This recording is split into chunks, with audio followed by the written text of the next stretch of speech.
Nós vamos dar continuidade à nossa série Para o Bem Comum, a Igreja no Poder do Espírito. E nós temos falado sobre como o Espírito Santo age na igreja, o propósito do Espírito Santo agir na igreja. Nós temos, eu quero lembrar aqui, feito a nossa campanha, a nossa jornada de jejum e consagração pessoal com devocionais diários, lá no nosso canal no Telegram. Se você não está lá, faça parte, está lá no nosso Instagram, no link da bio, você clica e já entra no Telegram automaticamente, você vai receber as mensagens diariamente, pequenas mensagens. Mas na primeira mensagem dessa série, nós falamos sobre os últimos dias, a era do Espírito, como a igreja agora é dotada da presença do Espírito Santo. E na semana passada nós falamos sobre o importante tema do batismo com o Espírito Santo, que muitas e muitas vezes é mal compreendido. Eu tenho recebido vários feedbacks legais sobre essa mensagem. Na verdade, não foi nem semana passada, foi semana retrasada, né, na mensagem passada, por todo aquele probleminha que nós tivemos na semana passada, mas como ele é mal compreendido. E aí nós fizemos um grande panorama em Romanos 8, eu encorajo você, se você não assistiu, não ouviu a mensagem, você pode voltar no nosso canal e assistir e anotar. No nosso Instagram também tem vários conteúdos sobre essa mensagem para te ajudar a esquematizar, a fazer o mapa dessa mensagem. E se você já viu e assistiu e quiser ver de novo para reforçar, é muito importante. Mas Romanos 8, a gente fez esse panorama como o apóstolo Paulo entende a obra do Espírito e o nosso batismo com ele. E aí nós falamos até de duas posições diferentes. Eu até mencionei dois grandes teólogos, pastores e escritores do século XX, ingleses, ambos. Inclusive no dia 27 último nós celebramos o centenário de um deles, que é o John Stott, que é inclusive a posição que nós defendemos, de que o batismo com o Espírito Santo acontece com a conversão, com a regeneração, e que o caso dos discípulos é um caso à parte que precisa ser estudado dentro do seu contexto, né? E do outro lado, o Dr. Martin Lloyd-Jones, que defende a posição mais identificada com os nossos irmãos pentecostais, que diz que o batismo com o Espírito Santo é uma experiência separada da conversão, e os pentecostais chamam isso de segunda bênção. Mas nós também mencionamos na semana passada que há uma diferença entre o batismo e a plenitude do Espírito. Ou seja, é o batismo com o Espírito Santo que nos credencia para a busca da santificação. E santificação aqui é igual à plenitude do Espírito, se encher do Espírito. E nós cantamos aqui, junto com a Andressa, com a Ari, tantas canções falando sobre isso, né? O teu Santo Espírito vivendo em mim. Espírito, encha a minha vida, pois de ti eu quero ser, né? E aí nós precisamos reafirmar: não há vida cristã sem santificação. Não há vida cristã sem santificação. Não há vida cristã sem a busca pela maturidade espiritual. Não há vida cristã sem a busca pelo enchimento do Espírito. Se nós estamos vivendo uma vida cristã, pseudo-cristã, sem a busca pelo enchimento do Espírito a cada dia, nós estamos vivendo uma vida cristã fraudulenta, nós estamos vivendo uma vida cristã de mentira, nós estamos vivendo uma vida cristã secularizada. Muitas vezes nós suavizamos o evangelho e tentamos um modo de vida cristão secularizado. É o chamado cristão não praticante. E esse não é um discurso popular, porque a santificação exige romper com a forma de pensar desse mundo. Não significa que você vai se tornar uma pessoa esquisita. Não, ser santo não é sinônimo de ser esquisito, mas ser santo significa adotar os valores do reino de Deus, espelhar o caráter de Deus, espelhar a forma de agir de Deus, agir no mundo como Cristo Jesus agiu e agiria em nosso lugar. Aquela famosa pergunta, né? Em seus passos, o que faria Jesus? E muitas vezes, nos dias de hoje, para sermos legais, para sermos pops, para sermos aceitos, nós suavizamos o evangelho e temos um modo de vida cristão que é esse modo secularizado. Ele tem uma roupagem roupagem cristã, ele tem uma nomenclatura cristã, a gente até faz coisas pseudo-cristãs, a gente dá uma oferta de vez em quando, a gente vai na igreja de vez em quando, a gente chora no louvor, mas a gente não adota de forma radical a vida cristã como valores que vão estar confrontando, vão estar verdadeiramente indo de encontro, e não ao encontro, mas de encontro no sentido de oposição aos valores desse mundo, desse século. A forma de pensar contracultural. Por isso, a santificação é contracultural. A santificação é contracultural e contranatural, porque não é a forma natural do velho homem agir. A santificação é algo que rompe com o velho homem e confronta o velho homem, a velha inclinação, a velha natureza todos os dias. E por isso ela é contracultural, não é algo que a cultura à nossa volta nos incentiva a fazer. E hoje nós vamos falar então dessa santificação que é igual à plenitude do Espírito, a buscar a plenitude do Espírito. E esse é um tema que ao longo da história da igreja tem fascinado muitas pessoas, muitos homens e mulheres de Deus, que trabalharam, que trataram, que escreveram sobre esse assunto. Então nós temos ao longo alguns pais da igreja que escreveram sobre esse assunto, sobre a contemplação, sobre a santificação. Nós temos os pais do deserto que foram para o deserto em busca de uma separação, e ali é uma forma que eles entenderam, enfim, tem toda uma análise que precisa ser feita, histórica, cultural, mas eles entenderam que eles precisavam se afastar do Império Romano e se colocaram ali nos desertos para se separar. Nós temos Tomás de Aquino pensando em determinado momento sobre a habitação do Espírito Santo, a santificação. Nós temos reformadores pensando sobre isso, tanto que João Calvino foi chamado de o teólogo do Espírito Santo, de tanto que ele escreveu e pensou sobre a pessoa e a obra do Espírito Santo e a santificação na vida do cristão. Nós temos John Wesley, que foi completamente fascinado pelo tema que ele chamava de perfeição cristã, que é a ideia de santificação e que influenciou todo o movimento chamado movimento Holiness e depois o nascimento do movimento pentecostal. Nós temos Jonathan Edwards, que foi chamado pelo próprio John Piper, que é outro edwardiano e também seguindo nas mesmas pegadas de Jonathan Edwards, que ele chama de alguém fascinado pela glória e pela santidade de Deus. Então, em toda a história da igreja, nós temos esses homens e essas mulheres escrevendo sobre como nós podemos imitar a Cristo. Nós temos o famoso clássico de Thomas Kempis, A Imitação de Cristo. Nós precisamos entender o que essa mensagem da santificação verdadeiramente é. E hoje nós vamos ver o apóstolo Paulo abordando a questão de outro jeito, dentro da mesma ideia trabalhada em Romanos 8. E aí nós vamos trabalhar a partir de Efésios capítulo 5, eu vou te explicar como a gente vai funcionar hoje. Nós vamos fazer Efésios capítulo 5, mas nós vamos olhar para outros 3 textos do apóstolo Paulo, e até mencionar outro, mas outros 3 textos base. Então nós vamos ter 4 textos. Nós vamos ter Efésios 5 como nosso fundamento, que vai puxar para outros 3 textos, que são Colossenses 3, Romanos 12 e Gálatas 5.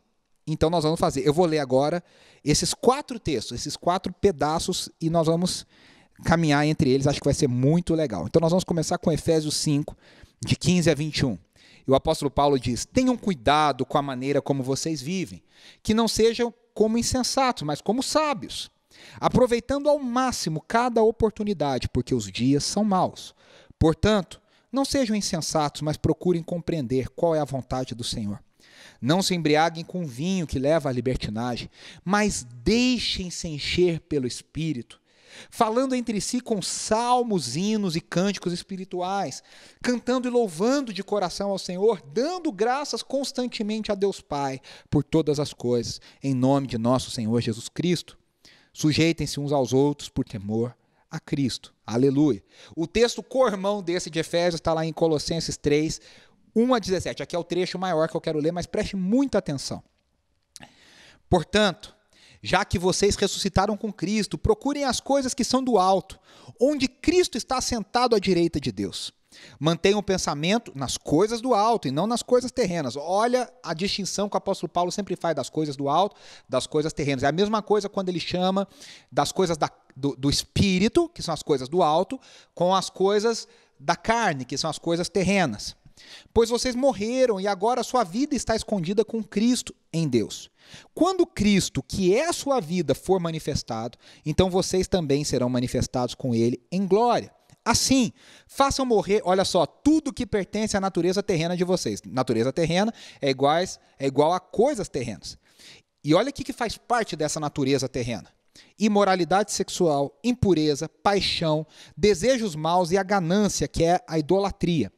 É por causa dessas coisas que vem a ira de Deus sobre os que vivem na desobediência, as quais vocês praticaram no passado quando costumavam viver nelas. Mas agora, abandonem todas essas coisas. E olha, vem mais coisas. Ira, indignação, maldade, maledicência e linguagem indecente no falar. Não mintam uns aos outros, visto que vocês já se despiram do velho homem com as suas práticas e se revestiram do novo, o qual está sendo renovado em conhecimento à imagem do seu Criador. Nessa nova vida, que pensa lá nas coisas do alto, já não há diferença entre grego e judeu, circunciso e circunciso, bárbaro e cita, escravo e livre, mas Cristo é tudo e está em todos. Portanto, como povo escolhido de Deus, santo e amado, revistam-se de profunda compaixão, bondade, humildade, mansidão e paciência. Olha as coisas do alto: profunda compaixão, profunda bondade, humildade, mansidão e paciência. O que quem pensa nas coisas do alto faz? Suportem-se uns aos outros e perdoem as queixas que tiverem uns contra os outros. Perdoem como o Senhor lhes perdoou. Acima de tudo, porém, revistam-se do amor, que é o elo perfeito. Que a paz de Cristo seja juiz em seus corações, visto que vocês foram chamados a viver em paz como membros de um só corpo e sejam agradecidos. Aqui, literalmente, praticamente o texto igual de Efésios 5. Habite ricamente em vocês a palavra de Cristo. Ensinem e aconselhem-se uns aos outros com toda a sabedoria. E cantem salmos, hinos e cânticos espirituais, com gratidão a Deus em seus corações. Tudo o que fizerem, seja em palavra ou em ação, façam-no em nome do Senhor Jesus, dando por meio dele graças a Deus Pai. Aqui o apóstolo Paulo quebra o cristão secularizado, porque o cristão secularizado segmenta: eu faço isso para Deus e isso eu faço secular, eu faço isso para Deus e isso eu faço para mim. Aqui ele diz: tudo o que vocês fizerem, seja em palavra ou em ação, façam-no em nome do Senhor Jesus. O terceiro texto está em Romanos 12, dos versículos 1 a 3. Você conhece fartamente esse texto, mas tente não lidar com esse texto com familiaridade. Tente ouvir o que o apóstolo está dizendo. Que o Espírito Santo abra os seus ouvidos, abra a sua mente, abra o seu coração para receber a palavra nessa tarde. Portanto, irmãos, rogo-lhes pelas misericórdias de Deus que se ofereçam em sacrifício vivo, santo e agradável a Deus. Esse é o culto racional de vocês. Não se amoldem ao padrão desse mundo, mas transformem-se pela renovação da sua mente, para que sejam capazes de experimentar e comprovar o que? A boa, agradável e perfeita vontade de Deus. Pois pela graça que me foi dada, digo a todos vocês, ninguém tenha de si mesmo um conceito mais elevado do que deve ter, mas pelo contrário, tenha um conceito equilibrado, de acordo com a medida da fé que Deus lhe concedeu. Vamos partir para os textos. Aleluia. O apóstolo Paulo diz lá em Efésios 5, que é a nossa base: não se embriaguem com o vinho. Efésios 5,18. O ser cheio do Espírito Santo é muito diferente do se embriagar com vinho. Muita gente estabelece uma comparação. Olha, o apóstolo Paulo está dizendo: não se embriaguem com o vinho, mas se embriaguem do Espírito. E acham que os efeitos da embriaguez pelo álcool parecem com os efeitos da embriaguez pelo Espírito. E muita gente justifica muitos comportamentos, no mínimo, questionáveis, do chamado estar embriagado pelo Espírito. Se você fizer uma busca pelo YouTube, você vai ver algum desses avivamentos, chamados avivamentos, né, manifestações, a chamada unção do riso, ou alguns outros tipos de comportamento. E falam: olha, Quem está bêbado faz assim, quem está cheio do Espírito faz também parecido. Mas não é isso que está acontecendo. O apóstolo Paulo não está falando sobre uma embriaguez do Espírito. Ser cheio do Espírito não é comparável à embriaguez alcoólica. Por isso que o apóstolo Paulo diz, não se embriaguem com vinho. Mas ele estabelece uma oposição. Tanto que a experiência de Pentecostes, muita gente fala, mas lá em Pentecostes, as pessoas lá em Jerusalém acharam que os apóstolos estavam, os 120, os apóstolos estavam bêbados. Mas o que acontece ali, entenda o contexto, é que eles estavam falando em outro idioma. E as pessoas não compreendiam o que eles estavam falando, eles estão falando, esse pessoal está bêbado, está falando coisas que a gente não entende, eles estão falando nada com nada. É como se fosse essa ideia. O cristão, pelo contrário, é chamado a ser sóbrio. O cristão é chamado a ser sóbrio. 1 Tessalonicenses 5,8, o apóstolo Paulo diz, nós, porém, que somos do dia, ou seja, nós, porém, que somos de Cristo, nós, porém, que somos da luz, sejamos sóbrios. O cristão é chamado a ser alguém esclarecido, equilibrado, sensato, e não alguém chato, inconveniente, sem noção, como é um bêbado. O cristão não deve dar lugar às obras da carne, que é intimamente ligado ao perder o controle dos seus apetites naturais. O perder o controle dos seus apetites naturais, seja ele o desejo pelo álcool, pela droga, pelo entorpecimento, seja ele a busca incessante por entretenimento e adrenalina, seja ele a busca incessante por alimento, a gula, a falta de controle sobre os seus apetites naturais é dar lugar às obras da carne. Romanos 8,5, que nós lemos na semana passada, na mensagem passada, o apóstolo Paulo diz, a mentalidade da carne é morte. Romanos 8,8, quem é dominado pela carne não pode agradar a Deus. Quem é dominado pela carne não pode agradar a Deus. Olha isso. Isso é sério. Colossenses 3,2, mantenha o pensamento nas coisas do alto, a gente acabou de ler isso, e não nas coisas terrenas. Colossenses 3,5, a gente também leu, assim façam morrer tudo que pertence à natureza terrena de vocês. Olha o que é dar lugar, que tem a ver com essa falta de controle dos apetites naturais. Imoralidade sexual, impureza, paixão, desejos maus, ganância. Colossenses 3,10, que nós também lemos. Agora, abandonem todas essas coisas, ira, indignação, maldade, maledicência, linguagem indecente. Não mintam uns aos outros, visto que vocês já se despiram do velho homem com as suas práticas. Nós estamos, em alguns outros lugares, o apóstolo Paulo diz que a gente já se despiu, em outros lugares ele diz que nós estamos nos despindo. É um processo. Gálatas 5, que a gente não leu, mas eu quero trazer aqui, do 19 até o 21, na parte A, famoso texto de Gálatas diz, ora, as obras da carne são manifestas. Imoralidade sexual, impureza e libertinagem. E idolatria, que o apóstolo Paulo já explicou para nós que é ganância, que é o desejo por ter algo, além do desejo de ter a Deus. Feitiçaria, ódio, discórdia, ciúmes, ira, egoísmo, dissensões, facções e inveja. E aí ele diz, embriaguez, orgias e coisas semelhantes. Então, meus irmãos, o estar cheio do Espírito é o oposto da embriaguez. A embriaguez é o sinônimo de ceder aos desejos carnais. A embriaguez é o sinônimo de ser controlado pelos meus apetites naturais e terrenos.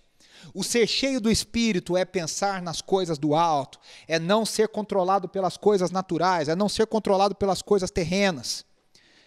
É ser sóbrio, é ter controle, é ter domínio próprio. E aí eu me encho do Espírito, e o encher-me do Espírito me torna cada vez mais consciente de mim mesmo. E aí ele diz, não se embriaguem com vinho. E aí o apóstolo continua, mas deixem-se encher pelo Espírito. E eu amo essa tradução da NVI, porque ela traz a ideia exata do grego, da construção do grego. Porque na tradução tradicional, na revista atualizada, diz, enchei-vos do Espírito. Mas o enchei-vos do Espírito não traz essa ideia, primeiro, de que é uma ação contínua. O encher-se do Espírito é uma ação contínua.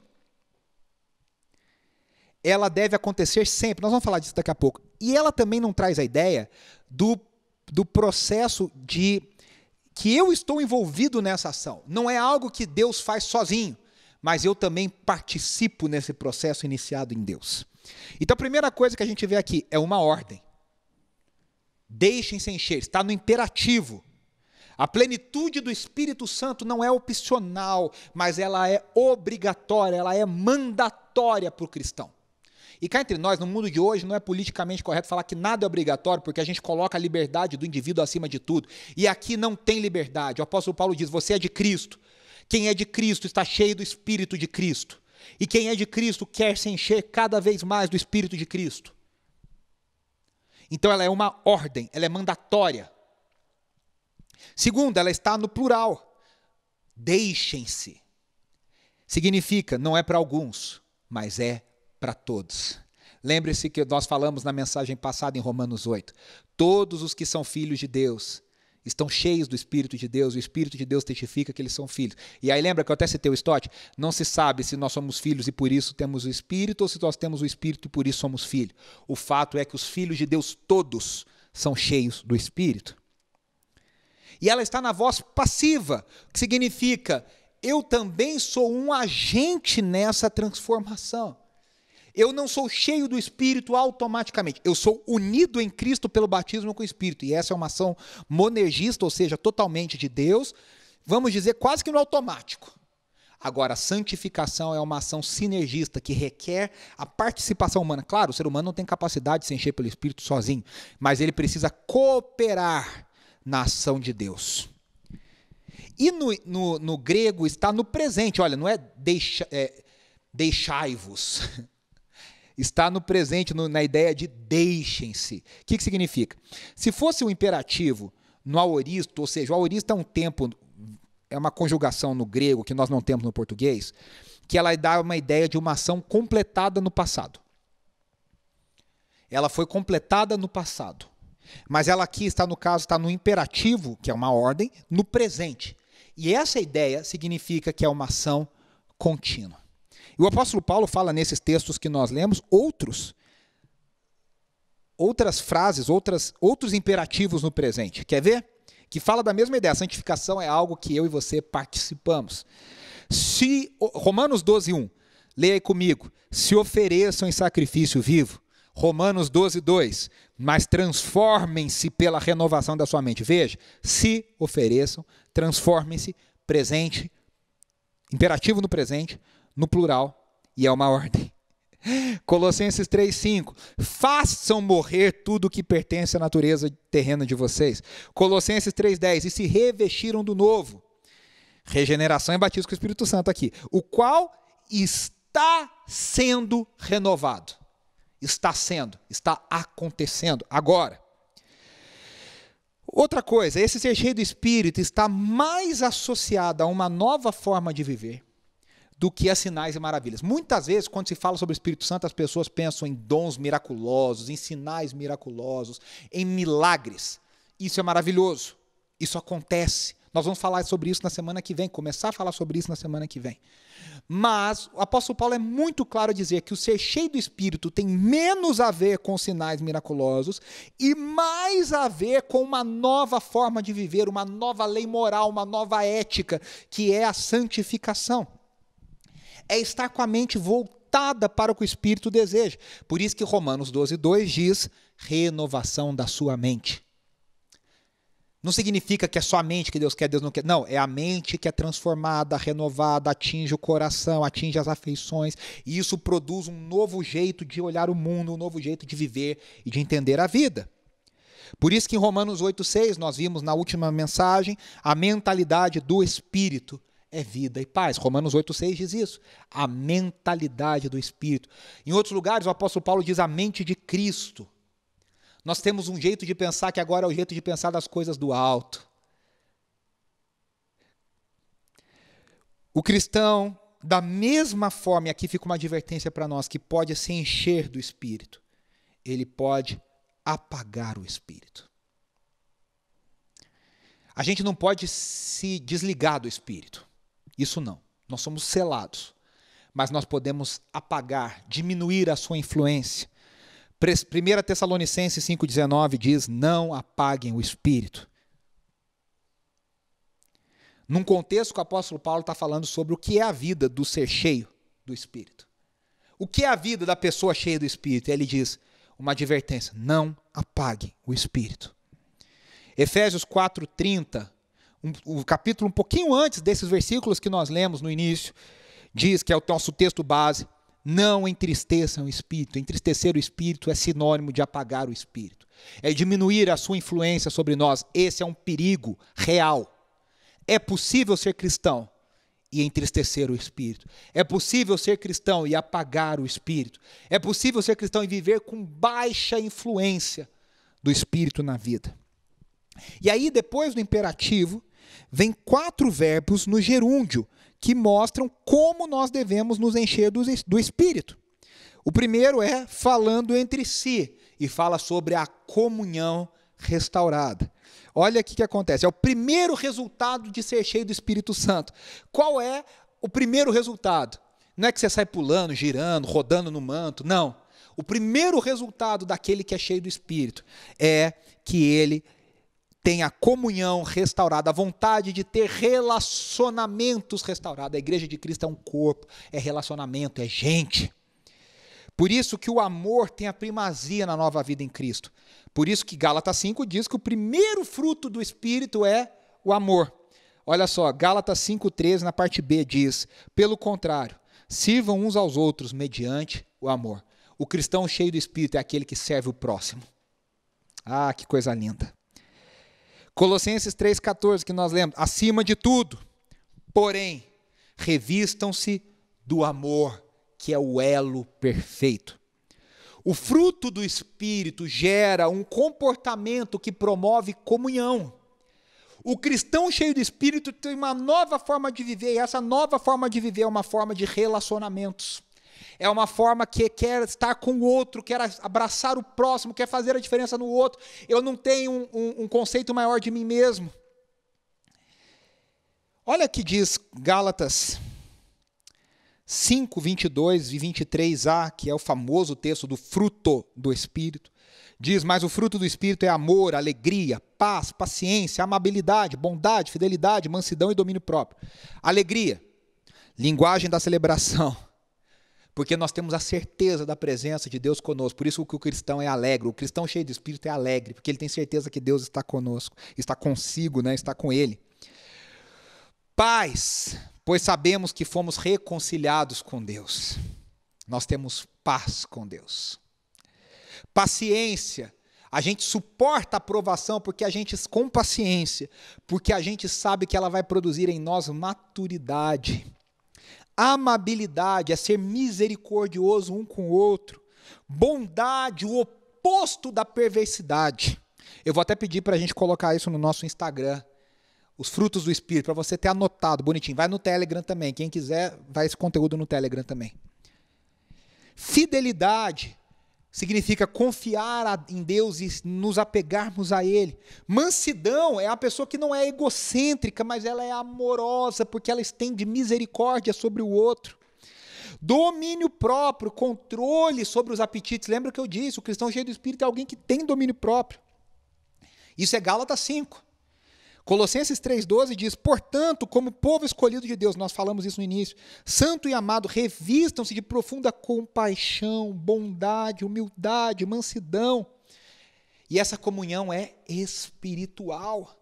Ela não é simplesmente relacionamento, mas é um relacionamento no Espírito, pelo Espírito, com o Espírito.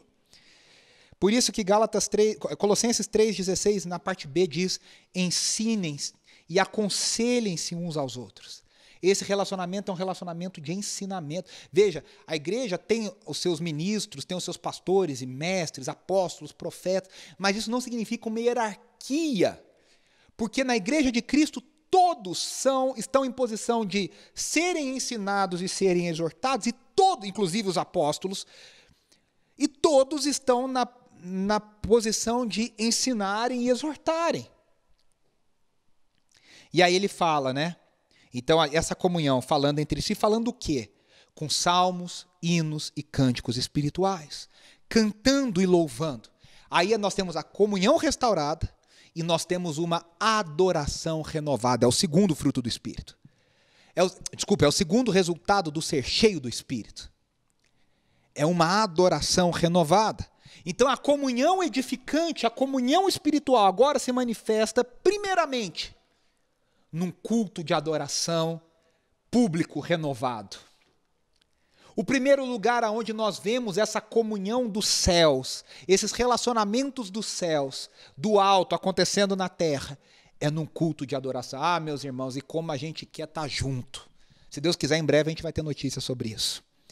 Por isso que Romanos 12:1 diz, este é a renovação da mente, que nós falamos, diz, esse é o culto racional de vocês. E racional não significa que é um culto frio na mente, significa é o culto com entendimento.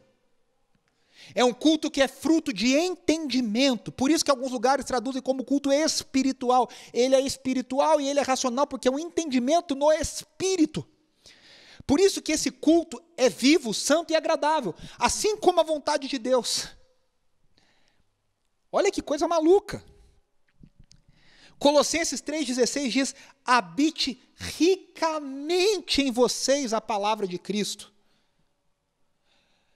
O ser cheio do Espírito, no texto homônimo, com salmos, hinos e cânticos espirituais, Efésios fala, deixem-se encher pelo Espírito. Em Colossenses fala, habite ricamente a palavra de Cristo. Ou seja, o ser cheio do Espírito e habitar ricamente a palavra são sinônimos. Ricamente significa a palavra de Deus de forma qualitativa. Essa adoração não é um espírito meia boca, não é uma renovação meia boca, não é uma espiritualidade meia boca, mas é uma espiritualidade rica da presença. Somos completamente cheios da palavra, cheios do Espírito. E aí nós vemos salmos, hinos e cânticos espirituais. O que significa isso? Cantando em diversas manifestações diferentes. Não há no Novo Testamento um único jeito de fazer. Diante do Cordeiro de Deus, o cântico é de todas as tribos, línguas e raças.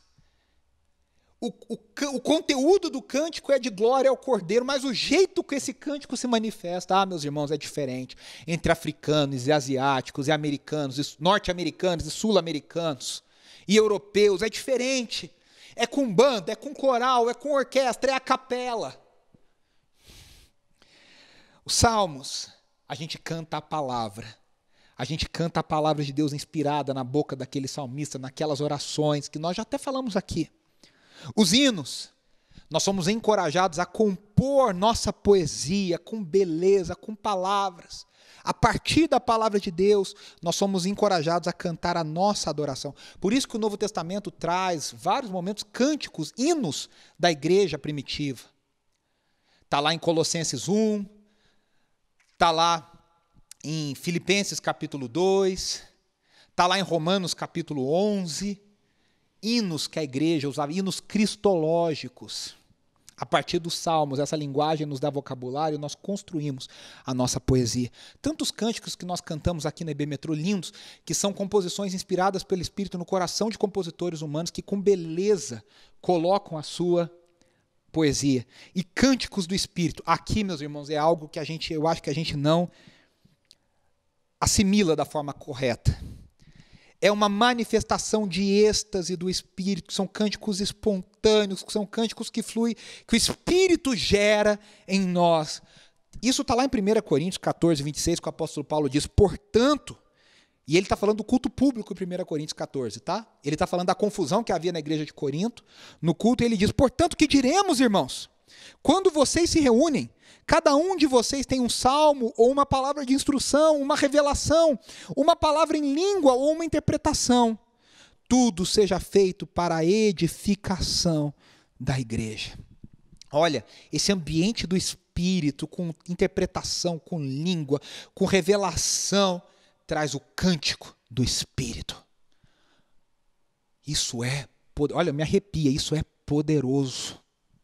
Nós temos que cantar o cântico do Espírito. Esse cântico que nós cantamos hoje, esse é o meu respirar, ele surgiu como um cântico espontâneo.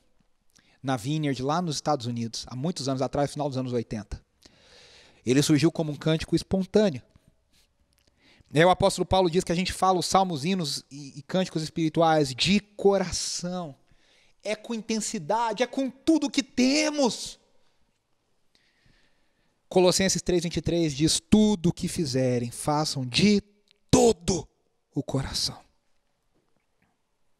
Como para o Senhor e não para os homens. Tudo que nós fazemos para o Senhor. A gente não canta meia boca.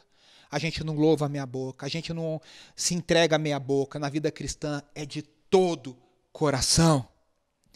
Como? Dando graças. Agora vem o segundo imperativo. Não, isso é o segundo imperativo. Que é o terceiro resultado. Desculpa, gente. Vamos ver aqui. Ó. Falando é o primeiro, o segundo é o terceiro. Cantando e louvando é o segundo e o terceiro. Dando graças constantemente a Deus por todas as coisas. Agora eu me alinho com a vontade divina. A gratidão é uma marca do cristão cheio do Espírito. Gente cheia do Espírito é gente que anda em gratidão. Por quê? Porque ele entende a vontade de Deus, ele entende que nada escapa do controle de Deus. Ele entende que nada está fora do domínio de Deus. Por isso que Colossenses 3,16, na parte C diz: e cantem salmos, hinos e cânticos espirituais com gratidão a Deus em seus corações. Só dá graças a Deus quem confia na soberania, no caráter de Deus, que é igual a quem se submete à sua vontade. Senhor, nada escapa da tua vontade. Lembra que nós lemos em Romanos 8:28? Sabemos que Deus age em todas as coisas para o bem daqueles que o amam. Todas as coisas são todas as coisas, fáceis e difíceis, que eu queria, que eu não queria, boas e ruins. Romanos 12:2 nos mostra que a renovação da mente leva a compreender a vontade de Deus. Ele diz: não se amoldem ao padrão desse mundo, as coisas terrenas, mas transformem-se pela renovação da mente, que agora vai pensar nas coisas do alto, para que sejam capazes de experimentar e comprovar. Para que eu renovo a mente? Para que eu possa experimentar e comprovar a boa, agradável e perfeita vontade de Deus. Aleluia! E aí nós temos o quarto resultado de ser cheio do Espírito, que é o quarto gerúndio, no caso ali, como se fosse, né, no texto em grego, traz essa ideia, que é sujeitando-nos uns aos outros por temor a Cristo. Gera uma nova sociedade. A igreja cheia do Espírito é um novo corpo, é uma nova sociedade, é um novo homem. O Espírito gera uma nova forma de nos relacionarmos uns com os outros. E aí isso se manifesta no casamento, que é o que o apóstolo Paulo fala logo depois. Ele continua esse texto dizendo: maridos, agora amem as suas mulheres como Cristo amou a igreja, ou seja, se entregando por ela, o amor sacrificial. Esposas, vocês confiando nesse amor e nessa posição do seu marido, vocês se sujeitam também em amor, não é se anulando. Não é numa posição subalterna, mas vocês se sujeitam. Filhos e pais têm um relacionamento de sujeição e de amor, de entrega, de cumplicidade, porque agora esse recheio do Espírito gera uma nova forma de entender o mundo e os relacionamentos. Escravos e senhores, naquele mundo, o apóstolo Paulo não vai entrar num debate sobre isso, mas ele diz: olha, tem uma nova forma de agir, que hoje seria aplicada a patrões e empregados, claro, dentro da sua contextualização. Essa nova sociedade, ela começa quando cada um tem um conceito correto de si e do outro. A renovação da mente leva a compreender o meu papel no corpo de Cristo e me leva à unidade. Por isso que o apóstolo Paulo diz em Romanos 12:3, que a gente leu: pois pela graça que me foi dada, eu digo a todos vocês, ninguém tenha de si mesmo um conceito mais elevado do que deve ter, mas pelo contrário, tem um conceito equilibrado. Eu tenho que entender o meu papel, eu tenho que entender aquilo que Deus me deu, eu tenho que entender a minha posição, e aí eu estou capacitado a amar o outro, a me sujeitar ao próximo, a amar o próximo, a colocar o outro à frente das minhas necessidades. É um novo jeito, que não cabe aquelas frases tontas de eu sou crente, mas não sou bobo. Eu sou crente, mas ninguém me passa para trás. Meu irmão, isso não faz parte da sua vida. O crente cheio do Espírito vive uma outra realidade. Porque ele não está pensando no que ele pode ser beneficiado. Quantas pessoas, o que chamam de ministério, que chamam de ações, na verdade são ações próprias, benefício próprio, querem tudo para si. Por isso que Gálatas 5:26 diz: não sejamos presunçosos, provocando uns aos outros em ter inveja um dos outros. O cristão cheio do Espírito não vive na inveja, não vive na maledicência, não vive na fofoca. O cristão cheio do Espírito é aquele que pacifica, é aquele que é amável, é aquele que é manso. Irmãos, que grande desafio. E eu quero concluir essa mensagem. Eu espero que dentro do seu coração o Espírito Santo de Deus esteja queimando no seu coração, como ele está queimando no meu. A urgência dessa mensagem, que você termine essa mensagem de joelhos diante de Deus, clamando: Senhor, Espírito Santo de Deus, tem misericórdia de mim, encha a minha vida. Volta lá no louvor e canta junto. Eu nada sou sem o Senhor, eu preciso desesperadamente do Senhor. O Senhor é o meu pão, a tua vontade. Porque isso é a vida cristã, nós estamos vivendo abaixo, nós estamos vivendo aquém. É como se a gente tivesse acesso à primeira classe, à classe executiva da Emirates, que você vê a Jennifer Aniston lá no comercial. E a gente está lá no fundo da econômica, apertado no meio de duas pessoas grandonas que nem eu. Eu quero terminar com a definição que John Wesley escreveu sobre um metodista. E ele escreveu isso em 1739, um ano depois que ele teve a experiência do coração aquecido, no dia 24 de maio de 1738. E ele fala sobre um metodista, mas um metodista, para Wesley, nós temos que entender. Hoje você parte de uma denominação. Mas para Wesley, ser um metodista significava ser um cristão cheio do Espírito, que vive a vida cristã verdadeiramente. Que para alguns seria um puritano, para alguns seria um pietista, depende da classificação ao longo da história da igreja. E olha o que ele escreve. E aqui, meus irmãos, eu tenho uma discordância de Wesley, porque ele vai dizer que isso já pode ser atingido na vida. Eu não acho, baseado em vários outros teólogos, entendimento do texto, que um cristão termina de pecar, para de pecar na sua vida. Nós temos que ter o alvo de pecar cada vez menos. E aí Wesley e nós diferimos nesse sentido, mas ele diz: um metodista é alguém que ama o Senhor, seu Deus, de todo o coração. E eu quero que você preste atenção e você transforme isso no seu alvo. Deus é a alegria do seu coração e o desejo da sua alma. Ele está sempre feliz em Deus. E aquele que tem essa esperança, em tudo dá graças, sabendo que essa, seja qual for, é a vontade de Deus para ele. Dessa forma, ele não vive ansioso por coisa alguma, pois ele realmente ora sem cessar. A sós ou acompanhado, nos momentos de folga, nos negócios ou conversando, o seu coração está sempre com o Senhor. E amando a Deus, ele ama o próximo como a si mesmo, pois ele é limpo de coração.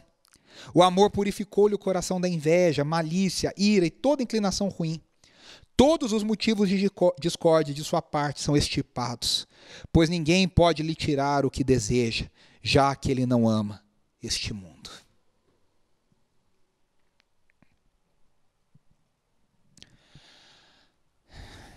Que essa seja a sua oração. Que essa seja a minha oração, o nosso alvo. Eu não sei você, querido irmão, querida irmã, que me ouve, que me assiste, mas eu não quero viver uma vida cristã meia boca. Eu não quero viver uma vida cristã abaixo daquilo que Deus me deu. Eu quero viver tudo aquilo que Deus quer para mim e de mim. Eu quero amar cada vez menos esse mundo. Eu não quero ser influente nas redes sociais. Eu não quero ter uma carta de investimentos, uma carteira de investimentos bem-sucedida. Eu não quero ter poder, se isso significa abrir mão de uma vida cheia do Espírito. Eu quero uma vida cheia do Espírito. Se Deus quiser que essas coisas aconteçam para a sua glória, é isso, mas eu quero buscar a glória do Senhor. Que esse seja o nosso alvo, essa seja a nossa busca, esse seja o nosso desejo. Nós encerramos essa celebração aqui, com essa palavra no seu coração, que o seu coração queime. Que o Espírito Santo de Deus te incomode, que você acorde de madrugada, que você não consiga sossegar enquanto você não se entregar para viver a vida cristã do jeito que deve ser vivida. Que sejamos cheios do Espírito. Que você seja um cristão que manifesta o fruto do Espírito, a graça de Deus, que você tenha a renovação da mente. Que o Espírito de Deus trabalhe no seu coração.